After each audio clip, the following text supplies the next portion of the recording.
The afternoon heat was heavy and still, the kind of quiet that usually meant peace on the farm.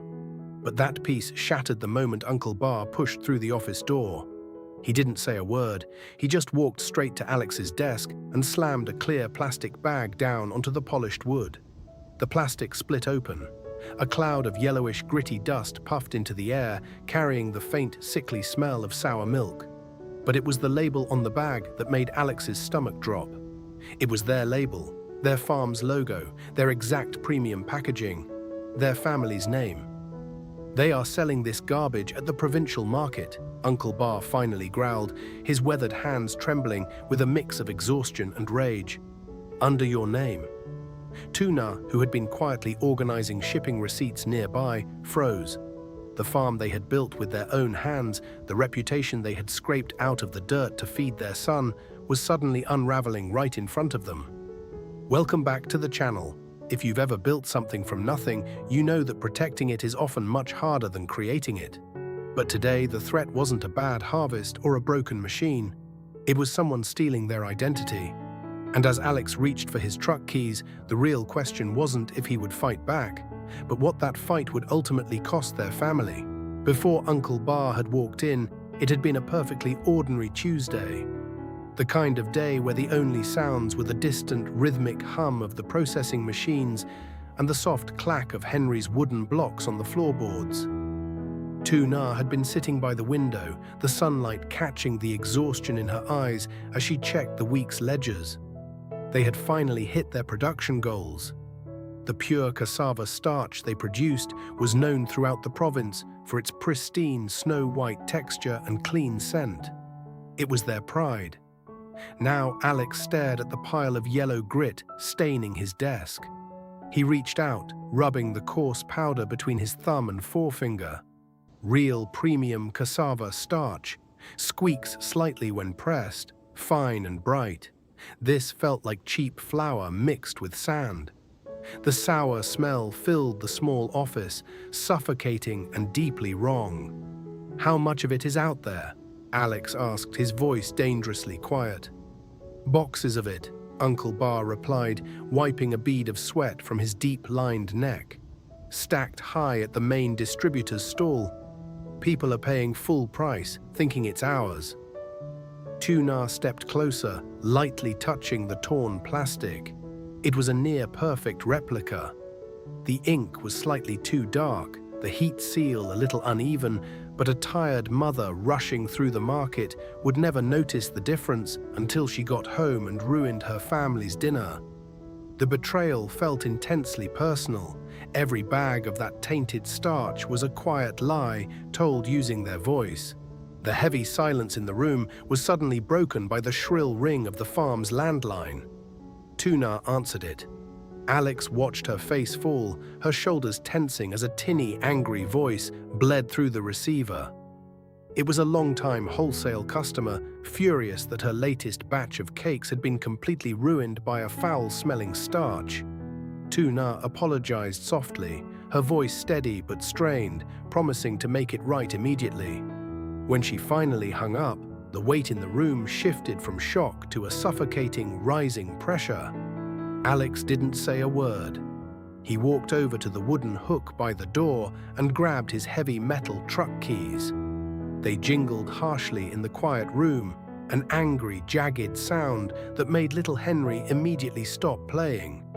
The boy looked up, his small hands frozen over his wooden blocks, his wide eyes darting between his father's rigid jaw and Uncle Bar's clenched fists.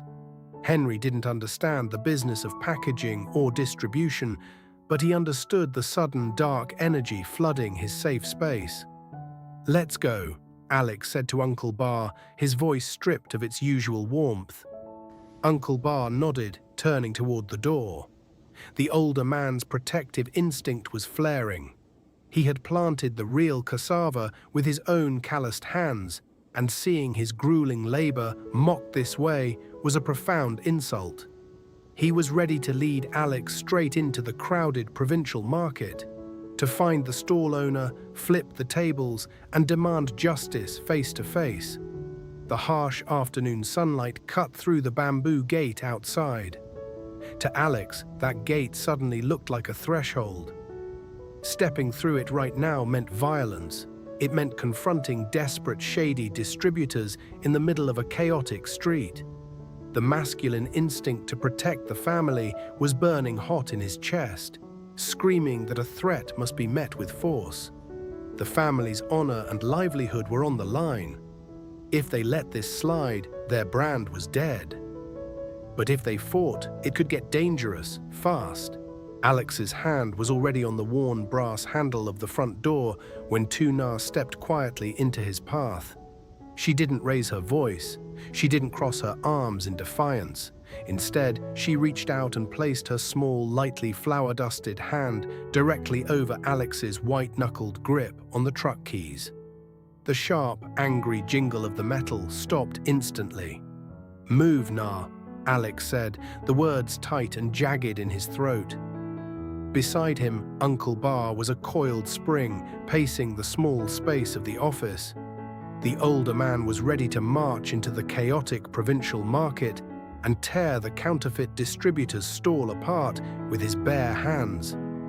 But Tu Na didn't move. She stood firmly framed against the open doorway. Behind her, the peaceful, sunlit courtyard stretched out, completely still except for little Henry, who was now watching them with wide, worried eyes from the porch. The serene backdrop was a stark reminder of exactly what they had to lose if they let anger dictate their next move. "If we go down there and fight them in the street, what happens?" Tu Na asked, her voice steady and low, forcing Alex to look away from the door and into her eyes. "We flip their tables, we shout. Someone gets hurt, people take out their phones and film it. Suddenly, we aren't the hard-working family they trust anymore. We just look like violent thugs." Alex's jaw tightened, the muscles ticking in his cheek. "And if we do nothing, they bleed our name dry by the end of the week. Every bad batch ruins a family's meal, and they'll blame us. We lose everything we've built." "I didn't say we do nothing," Tu Na replied softly. She gently pried the heavy metal keys from his stiff fingers and hung them back on the wooden peg by the door. "But we don't fight them on their terms. Fakes thrive in the shadows, Alex. We are going to drag them into the light. Have you ever noticed how the instinct to protect can sometimes blind us to the smartest way to defend?" Alex wanted to use physical force to shield his family, a natural, raw reaction to feeling violated. But Tu Na understood a deeper truth about survival. You don't beat a lie by shouting over it. You beat it by showing the undeniable truth. Tu Na turned away from the door and walked briskly past the office desk, leaving Alex and Uncle Bar standing in stunned silence. She didn't head for the truck. Instead, she picked up her smartphone and a cheap, battered tripod from the corner of the room and walked straight out the back door toward the processing shed. Alex and Uncle Bar exchanged a confused glance, but they followed her, their heavy boots crunching against the dry gravel of the yard. The air inside the processing shed was entirely different from the stuffy, tense office. It smelled sweet and earthy, filled with the clean, starchy scent of freshly milled cassava. The steady, rhythmic hum of the grating machines vibrated deep through the floorboards. It was the heartbeat of their farm, a place of honest, grueling labor. Tu Na marched to the center of the room, right in the middle of the active production line. She cleared a space on the large, worn wooden inspection table, sweeping aside a few stray cassava peels with the side of her hand. Then she did something unexpected. She took the torn bag of the yellow, sour-smelling fake starch and placed it right in the center of the clean table. Next to it, she set down a freshly sealed, genuine bag of their own premium starch. The contrast was immediately jarring. Sitting alone in the bustling market, the fake bag looked convincing enough to fool a tired shopper. But placed side by side under the bright overhead lights of the actual farm, the counterfeit looked pathetic. "What are you doing?" Uncle Bar asked, his anger slowly giving way to bewilderment. He wiped his calloused hands on his trousers, watching her carefully. Tu Na was busy adjusting the aluminum legs of her tripod, framing the two bags perfectly in the center of her phone's camera. "We can't afford a long legal battle," Tu Na said, her eyes focused intently on the small screen. "And we can't punch every scammer in the province. But our customers, the mothers buying our starch to feed their own families, they are our real defense. We just have to teach them how to see." She tapped the screen, locking the focus on the pure snow-white powder of their life's work, right next to the gritty yellow lie. This is the hidden reality of building a brand in an emerging market. The law moves too slowly to save you, and physical confrontation only creates a different kind of ruin. The absolute best defense against a counterfeit isn't a lawyer or a fistfight. It's radical, unbreakable transparency. Tu Na took a deep breath, wiping her flour-dusted hands on her apron. She looked up at Alex, silently asking for his trust. He nodded slowly, the tension leaving his shoulders as he finally understood her plan. She reached out and pressed the button to go live. Tu Na's voice didn't tremble when the red live icon blinked on her phone screen. She didn't yell and she didn't issue angry threats to the scammers. She simply spoke to the camera as if she were talking to a neighbor over the bamboo fence. Behind her, little Henry sat quietly on a low wooden stool, happily chewing on a piece of warm, real cassava cake Tu Na had baked that morning. He was the picture of absolute quiet trust. "Someone is trying to sell you this," Tu Na said softly to the growing number of viewers, bringing the phone close to the gritty, yellowed counterfeit starch. She rubbed it between her fingers, showing how it clumped and fell apart. "It smells sour. It will ruin your family's dinner. And it breaks our hearts because it carries our name." Then she moved the camera to their genuine starch. She plunged her bare hands into the snow-white powder. Real starch squeaks.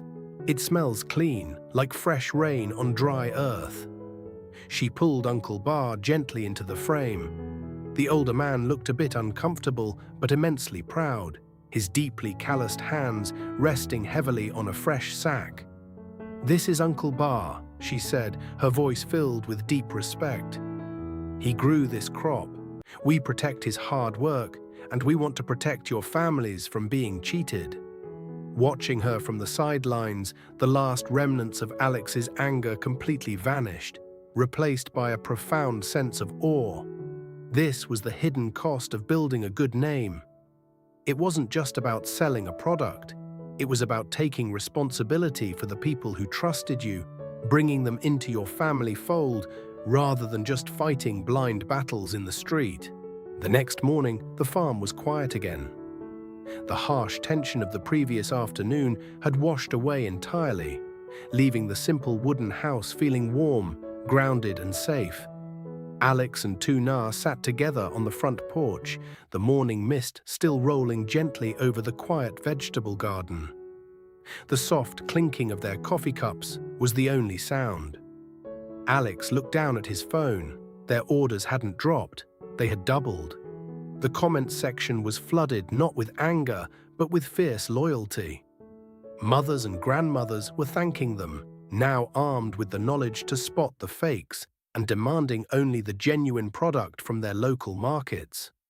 The scammers were still out there somewhere, hiding in the chaotic shadows of the province. But they no longer mattered. Alex reached over and rested his hand over Tu Na's. He had wanted to defend their family with his fists, ready to risk everything for a fleeting moment of justice. But Tu Na had protected their entire empire, their home and their future, armed with nothing but her calm voice and the undeniable truth. Because when the world tries to steal what you've built, you don't have to fight them in the dark. You just have to turn on the light. Have you ever had someone take credit for your hard work or try to copy your success? Tell us how you handled it in the comments below. If this story of protecting family and truth brought you some peace today, please consider subscribing to our channel.